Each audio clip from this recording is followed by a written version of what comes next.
무더운 여름 이제 막 지나가려고 하고 있는 가운데 우리에게 비가 내렸습니다. 며칠 동안 내려지면 잠깐의 비이지만 이런 비를 통해서 은혜 베푸시는 하나님을 경험하게 되어서 감사드립니다. 오늘은 우리가 스가랴 10장 6절의 말씀을 가지고 회복의 약속이라고 하는 제목으로 함께 은혜 받기를 원합니다. 스가랴 선지자가 활동하던 시기는 바벨론 포로 후기였습니다. 페르시아 제국의 세 번째 왕이었던 다리오 1세가 통치하던 시절입니다. 기원전 520년경 되겠습니다. 이때 이스라엘 백성들이 예루살렘으로 귀환을 했는데 예루살렘 성전 재건은 제대로 이루어지지 않고 있는 상황이었습니다. 백성들의 삶은 기초가 약한 상황 가운데 있었기 때문에 물질적으로도 어려웠습니다.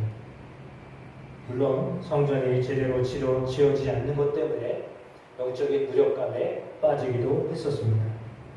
그때의 환상으로 보았던 말씀은 온 땅이 가만히 앉아있고 아무런 소란도 없다라고 하는 말에 잘 표현되어져 있습니다. 예루살렘은 마치 버려진 도시와 같았습니다. 그래서 그들은 하나님께 버림을 받았다, 이런 느낌을 받았습니다. 미래의 어떤 희망을 잃어버린 상태였습니다. 이런 절망적인 시대 상황 속에서 스가랴 선지자가 전하고 있는 말씀입니다. 스가랴, 이 말은 여호와께서 기억하신다라고 하는 뜻입니다. 스가랴는 여호와께서 기억하신다라고 하는 뜻입니다. 백성들은 스스로 버림받았다, 이런 느낌을 받았습니다. 감정이죠. 내가 버림을 받았다라고 하는 감정을 느꼈습니다. 그런 심리적인 상태 가운데 있었습니다. 그런 심리적인 상태와 대립하여서 하나님의 언약은 항상 유효하다라고 말씀하고 있는 것입니다. 그래서 이것은 희망의 선언입니다. 스가랴와 동시에 활동했던 선지자 가운데 한 사람은 학개입니다. 학개는 성전 재건이라고 하는 물리적이고 외향적인 어떤 과제에 초점을 맞춰서 백성들에게 동기부여를 많이 했습니다. 반면에 스가랴는 그들에게 회개를 요청했습니다. 영적인 개혁을 촉구했습니다. 성전이 완공되었을 때에 어떤 예배를 드릴 것인가, 내면의 준비를 이끌었던 선지자가 스가랴 선지자입니다. 이 두 선지자의 사역은 진정한 회복이 외적으로는 건물이 새로 지어지는 것으로 보여지고 내적으로는 성결함을 던져볼 때 회복이 일어난다라고 하는 것을 우리에게 말씀해 주고 있습니다. 스가랴는 14장으로 되어 있습니다. 1장에서 8장까지는 메시아 왕국을 위한 준비가 기록되어져 있고 9장에서 14장에는 메시아의 오심을 통한 이스라엘의 구원과 통치를 예언하고 있습니다. 구약 소선지서, 지난주에 우리가 함께 배웠던 미가서는 중간에 있는 소선지서, 12개의 소선지 가운데서 중간에 있는 거라고 했는데, 이 스가랴서는 메시아에 대한 예언을 가장 많이 한 선지자 가운데 한 사람입니다. 신약 성경에 스가랴서를 70회 이상 인용을 한 것을 보면 알 수 있는데요. 특별히 요한계시록에 많이 인용되고 있습니다. 스가랴서는 단순히 어떤 역사적인 사건을 기록하는 것으로 그치지 아니하고 메시아를 중심으로 구속사적인 맥락에서 미래의 구원을 조언한 예언서다, 이렇게 볼 수 있겠습니다. 오늘 읽어주셨던 스가랴서 10장 6절 말씀, 어쩌면 올해 말씀을 뽑아주셨던 분 중에서 이 말씀을 뽑으신 분이 계실지 모르겠지만, 오늘 이 말씀을 통하여 은혜 받는 복 있는 시간이 되기를 주의 이름으로 축복합니다. 10장 1절과 2절에 보면 우상에 대한 이야기가 나와 있습니다. 우상을 구하는 사람들의 어리석음과 그 결과를 말씀해주고 있습니다. 백성들은 그들의 필요를 채우려고 우상에게 갔습니다. 1절에 보면 이렇게 기록되어져 있죠. 봄비가 올 때에 여호와 곧 구름을 일게 하시는 여호와께 비를 구하라. 고대 이스라엘의 농경 사회는 비가 있어야만 했습니다. 지금도 여전히 마찬가지입니다. 늦은 비, 봄비를 말하는데요. 가을비가 아니라, 우리는 이제 늦은 비 하면 가을비로 생각하지만, 이스라엘의 그 달력에 따르면 이스라엘의 봄비는 늦은 비입니다. 농작물의 성숙과 풍성한 추수를 위해서 매우 필수적인 비단이라고 말할 수 있습니다. 우리나라 강릉에 지금 상당히 비가 오지 않아서 매우 어려움을 당하고 있습니다. 마실 물도 없고 설거지할 물도 없고 그런 아주 어려운 가운데 있는 것을 보면 참 비는 반드시 내려야 되는데 와야 할 때 오지 않으면 사람의 고생하고 농사는 전혀 지을 수 없는, 열매를 기대할 수 없는 그런 상태로 되어집니다. 그래서 가나안 땅, 그 땅은 물이 잘 빠지는 땅입니다. 그래서 비가 안 오면 농사를 절대 못 짓습니다. 하늘을 바라볼 수밖에 없는데 구름과 번개를 만드시는 분이 하나님이시다, 이렇게 그들은 믿었습니다. 그래서 하나님께 기도해야 했습니다. 비가 오게 기도를 해야 한다라고 하는 것은 여러분이 믿으시는지 모르겠습니다. 우리가 비 온다고 비가 오겠어요? 이렇게 생각하시는 분이 계신데, 오늘 성경 스가랴 10장 1절에는 그 비를, 봄비를, 비가 있으려면 구름이 있어야 되잖아요. 어제 충주에 갔다 올 일이 있어서 갔다가 오는데, 오후에 오는데요. 평택에 이제 터널이 있는데, 안성에 터널이 있는데, 안성 터널을 지나면서 터널을 딱 지났는데 갑자기 소낙비가 쏟아지는데, 어디까지 왔냐면 거기서부터 한 30분 정도 이제 고속도로를 계속 타고 와야 되는데, 계속 소낙비가 쏟아지는데 앞에 와이퍼가 그냥 이렇게 왔다 갔다 해야 되는 상황이에요. 하늘을 보니까요, 시꺼멓습니다. 6시 반 정도 됐던 것 같은데 아주 시꺼매가지고요. 전혀 잘 보일 수가 없습니다. 그래서 차량들이 비상깜빡이를 켜고 움직일 수밖에 없는 상황이었거든요. 근데 너무 신기하게도 천안에 들어와가지고 저 생태 터널을 지났는데 풍세에 들어오니까 비가, 구름은 먹구름인데 비가 줄어가지고 광덕에 딱 들어오니까 비가 안 와요. 저 어떻게 평택하고 안성하고 천안 시내 것만 해도 비가 그렇게 많이 왔는데 풍세를 지나가다 보니까 비가 안 오는 거예요. 광덕 왔더니 이제 거의 비가 안 와요. 그래가지고 우산도 안 쓰고 내릴 때는 그냥 그렇게 내렸거든요.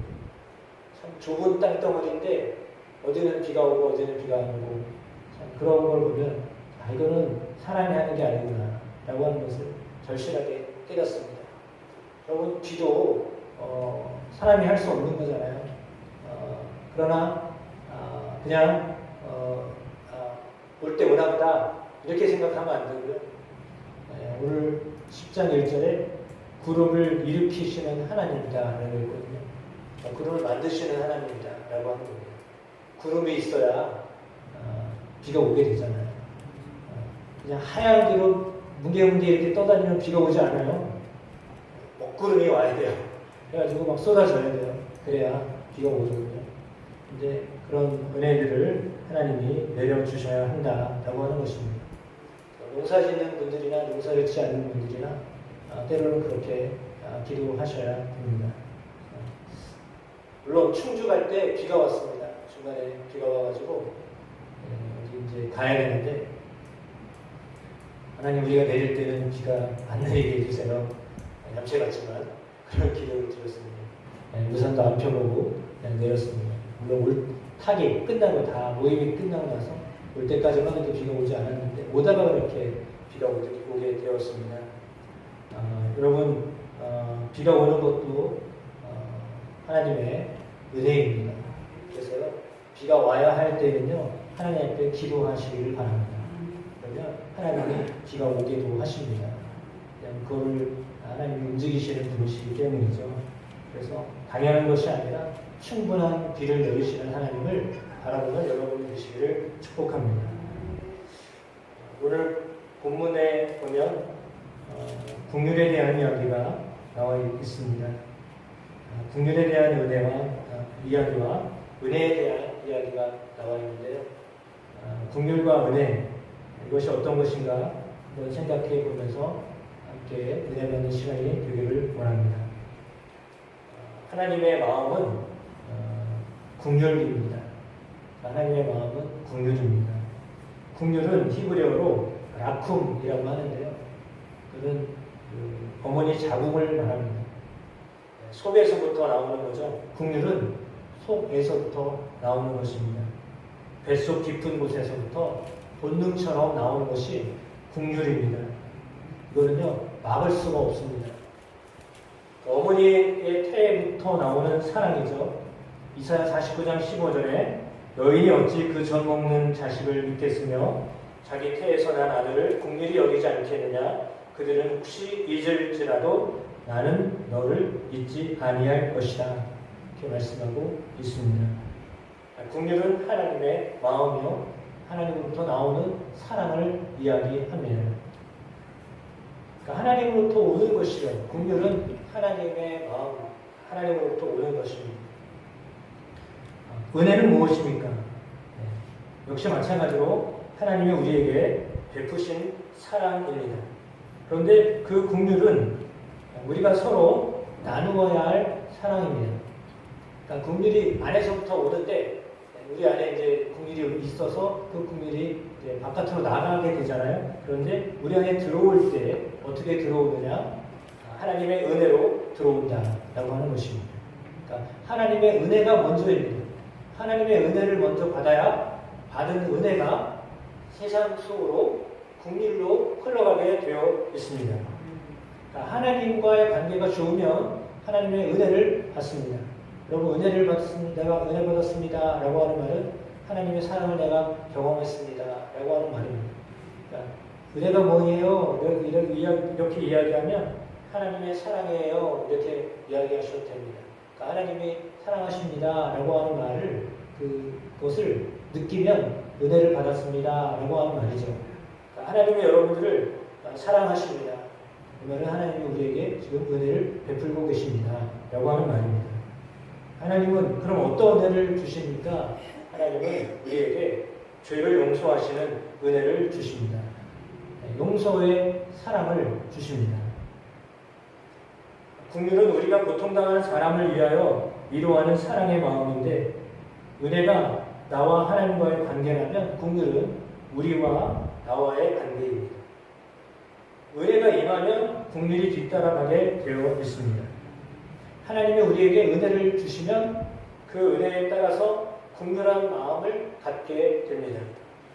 그래서 은혜는 긍휼을 낳게 하고 긍휼은 은혜로부터 나옵니다. 그때 그러니까 하나님이 우리에게 은혜를 주시고 우리 가운데 은혜가 흘러서 세상 속으로 사람들에게 긍휼로 사랑으로 베풀어가면 그때 비로소 위로부터 내려오는 사랑과 옆으로 흘러가는 사랑이 임함으로 평강이 임하는 겁니다. 평강은 어디서부터 오느냐? 위에서 내려오는 사랑을 받고요. 옆으로 흘려보내는 사랑을 흘려보낼 때 평안이 옵니다. 평안은 거기서 오는 거예요. 하나님의 사랑을 받고 내가 받은 사랑을 세상에 흘려보낼 때 평안을 누릴 수 있습니다. 그런데 하나님의 은혜는 풍성하게 받는데 내가 내어주는 사랑은 적다라고 하면 평안을 얻을 수가 없습니다. 왜냐하면 평안은 흘려보낼 때 평안이 우리 가운데 온다라고 하는 거죠.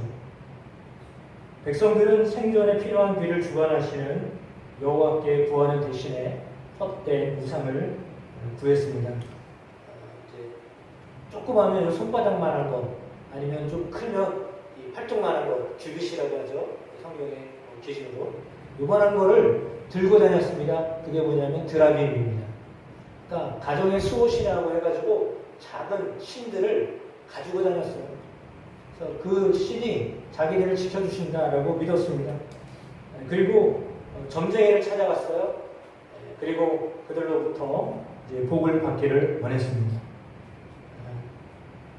그런 때가 스가랴 선지자가 말씀을 전하였던 그 당시입니다. 사람들이 왜 그럴까요? 불안하기 때문에 그래요. 2025년 5월 MZ 세대에게 설문조사를 했거든요. 그런데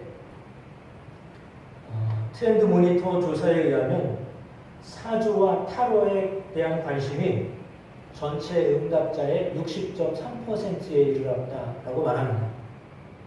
그러니까 연령층도 여성층도 높은 비율을 보였다라고 합니다. 여성의 경우 응답자 중에 69.2%가 운세 서비스에 대한 관심을 표명했고 10대, 20대에도 각각 71.5%, 68.0%에 이르는 높은 수치를 보였습니다. MZ세대, 요즘 젊은 세대들도 전통 점술 서비스에서 느끼는 신뢰도와 관심이 상대적으로 높아졌다라고 보여지는데 요즘에는 핸드폰을 가지고 있기 때문에 직접 가기보다는 그런 어떤 플랫폼을 통해서 직간접적으로 사주와 타로를 하고 있는 것으로 알려져 있습니다. 그러면 왜 이렇게 MZ세대가 점술 서비스에 기대를 많이 하고 있을까? 말씀드렸던 것처럼 세상이 불안하기 때문이죠. 불안하기 때문에 거기에 한번 기대해보고 싶은 마음이 생겨나는 겁니다. MZ세대 점술에 의지하는 심리적 기저에는 미래에 대한 불안정성이 깔려 있습니다. AI와 대화를 통해서 얻는 작지만 확실한 안정감은 불확실한 시대에 대한 심리적인 보상작용으로 해석되어져 가고 있습니다. 우리가 TV를 봐도 정보는 또 나오죠. 나의 지금은 드러내는 거 하잖아요. TV에서 뽑잖아요. 얼굴 보고 상담하고 다 나오잖아요. 그대로 다 노출돼서 다 하는 거예요. 그냥 보면 재미로 보면 재미다라고 볼 수 있지만 또 한편으로 보면 그게 세대인 거예요. 지금 세대는 점을 보는 게 전혀 부끄럽지 않아요. 그냥 그걸 다 보는 거를 자연스럽게 생각을 하는 거예요. 한국 리서치를 조사를 했는데요. 조금은 충격입니다. 기독교인 가운데 4분의 1이 4명 중에 한 사람이 최근 5년 내에 점을 본 경험이 있다. 그런 조사를 했어요. 신앙의 가치와 미신적인 행위가 충돌되어지는 혼합적인 어떤 상황 가운데 우리가 살고 있습니다. 종교적인 믿음도 또한 점을 통한 해결도 좀 이질적인 가치를 동시에 추구하고 있는 세대의 모습이다라고 볼 수 있습니다. 그만큼 불안하다라고 하는 것을 말해주고 있습니다. 초월적인 존재나 신비한 힘에 의지하여서 그 불안함을 해소하려고 하는 그런 경향이 많이 짙어졌다라고 볼 수 있겠죠. 그래서 오늘 성경의 스가랴 10장에 예언자는 우리에게 말을 합니다. 그런 그때나 지금이나 다 그런 불안한 상황 속에 있을 때 하나님이 말씀하시는 거죠. 농사의 필수적인 비, 그 비를 주관하시는 하나님, 그 하나님을 의지하기보다 드라빈 이거를 의지하고 바알 신, 그 신을 의지하고 그 바알 신이 비를 내리는 신이라고 믿었거든요. 당시에 그 원주민들이 그렇게 믿었어요. 그래서 그들도 또한 바알에게 제사를 드려야 된다라고 하는 생각을 가졌습니다. 그래서 그들이 동일하게 하나님께만 구해야 하는데 그렇지 아니하고 동시에 바알에게도 기대어 살았던 그들의 모습들을 보게 됩니다. 드라빔 같은 것들을 거기에 의존하고 점쟁이를 찾아가고 하는 그런 일들이 그 시대에도 동일하게 있었다라고 하는 것입니다. 또한 지금 우리가 살고 있는 이 시대에도 역시 젊은 세대들도 그런 일들을 지금 다 하고 있습니다. 그럼에도 불구하고 하나님이 오늘 말씀을 통하여 우리에게 들려주시고 계신 것은 하나님이 그러한 그들, 불안한 그들을 마음에 품으셨다라고 하는 것입니다. 불안정한 저들을 하나님의 마음으로 품으셨습니다. 그리고 하나님 앞에 기도하면 하나님이 즐거움을 주시고 기쁨을 주시고 든든함을 경험하게 하신다고 말씀하고 있습니다. 여러분 기도하면 즐거움이 찾아옵니다. 기도가 힘들긴 하지만 그러나 기도하면 분명히 하나님 우리에게 주시는 기쁨이 있습니다. 기도하면 하나님이 우리에게 든든한 마음을 갖게 하십니다. 오늘 본문을 통하여 후반 쪽에 보면 휘파람을 불어서 이 백성들을 모으겠다. 하나님이 그렇게 말씀하십니다. 그리고 그들을 번성하게 하겠다라고 말씀하십니다. 하나님이 백성들을 흩으셨다가 다시 모으겠다라고 말씀하십니다. 흩었던 이유가 있습니다. 두 가지 이유인데요. 그 의미는 두 가지가 있습니다. 하나는 뭐냐면 죄를 지었기 때문에 흩어지게 한 겁니다. 여러분 바벨 탑을 쌓아서 그들이 하나님처럼 되고자 하였죠. 그랬을 때 하나님이 하셨던 하나님 방법은 뭐였습니까? 언어를 흩어버리셨습니다. 그래가지고 서로 그런 마음을 갖지 않게 하셨습니다. 연합하는 건 좋은데 연합해서 뭘 하느냐? 하나님 대적하는 일을 하는 거. 하나님 그걸 좋아하지 않으셨기 때문에 언어를 흩어버리셨죠. 그래서 죄를 지으면 흩어버리십니다. 죄를 지으면 흩어버리셔요. 근데 흩어버리면 죄 때문에 이제 흩어지게 되잖아요. 그러나 또 하나의 뜻이 있는데 그건 뭐냐면 씨를 뿌릴 때 흩어버린다라고 하는 뜻이 있습니다. 씨 뿌릴 때 어떻게 하죠? 흩어버리는 거예요. 그래서 한편으로 이스라엘 백성들이 죄를 지었기 때문에 이렇게 찢어졌어요. 한 군데에 모여있지 못하고요. 여러 지역으로 가서 살 수밖에 없었거든요. 그래서 이렇게 흩어졌는데 놀랍게도 그거는 마치 씨를 뿌린 것 같은 그런 결과가 되었습니다. 그래서 거기서 이제 열매를 기대할 수 있게 되었다라고 하는 거죠. 오히려 그것이 하나님 앞에서 은총의 시작이 되었습니다. 고난의 바다를 건너도 그 물길을 치시는 하나님이십니다. 애국과 아수르라고 하는 거대한 민족들이 있었는데 그들이 다 무너질 것이라고 말씀하셨고 믿음을 갖는 저들은 하나님이 저들을 그렇게 세우겠다라고 말씀하고 있습니다. 10장 4절에 보면 유다 족속에게 모퉁이 돌, 말뚝, 싸우는 활, 권세 잡은 자 그런 자들이 나올 것이다라고 말씀하셨습니다. 물론 이 말은 예수 그리스도 메시아에 대한 말씀이기도 하지만 그럼에도 불구하고 그들 안에 하나님이 견고하게 하시겠다라고 하는 뜻이 그 속에 들어가 있습니다. 여러분 당시에 이스라엘 백성들이 그렇게 불안해서 우상을 찾고 점집을 찾아가고 그런 삶을 살았지만 하나님이 그들을 향하여서 내가 이제 더 이상 너희를 돌아보지 아니하는 것처럼 하지 않겠다라고 말씀하십니다. 그들의 상황이 하나님이 돌보지 않는 상황처럼 아주 정돈되지 않은 상황이었습니다. 그런데 하나님께서 그들에게 다시금 회복의 약속을 하고 계십니다. 오늘 읽어주셨던 본문의 말씀 다시 한번 보면 이렇게 되어 있습니다. 내가 유다 족속을 견고하게 하며 요셉 족속을 구원할지라. 내가 그들을 국률이 여김으로 그들이 돌아오게 하리니 그들은 내가 내버린 일이 없었음 같이 되리라. 나는 그들의 하나님 여호와를 내가 그들에게 드리리라. 이렇게 말씀하고 있습니다. 하나님은 돌보시겠다라고 말씀하고 있습니다.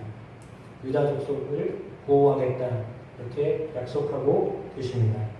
회복하겠다고 말씀하고 계십니다. 물론 메시아의 오심 또한 믿는 자에게 구원의 완성으로, 그러나 불신자에게는 최후의 심판으로 작용될 것임을 예언하고 있습니다. 우리에게 회복을 하실 하나님, 우리를 돌보실 하나님, 견고하게 하실 뿐만 아니라 흩어졌던 자들을 다시 모으시고 회복시켜 주실 하나님, 휘파람을 불어서 다 모으겠다 이렇게 말씀하시는 하나님이십니다. 그 하나님을 바라보며 우리 가운데 번성하게 하실 하나님, 그 하나님을 향한 믿음이 여러분 가운데 있게 되시기를 주님의 이름으로 축복합니다. 그리스도 안에서 그 일들이 오늘 우리에게 적용되어짐을 믿습니다. 세상의 위로가 아니라 하나님으로부터 오는 실제적인 은혜를 받는 여러분의 삶이 되어주시기를 축복합니다. 그리스도께서 우리를 모으시고 계십니다. 우리에게 소망을 더하여 주십니다. 개인적인 마음뿐만 아니라 공동체의 갈등을 치유하시는 하나님을 믿는 여러분의 삶이 되시기를 주의 이름으로 축복합니다.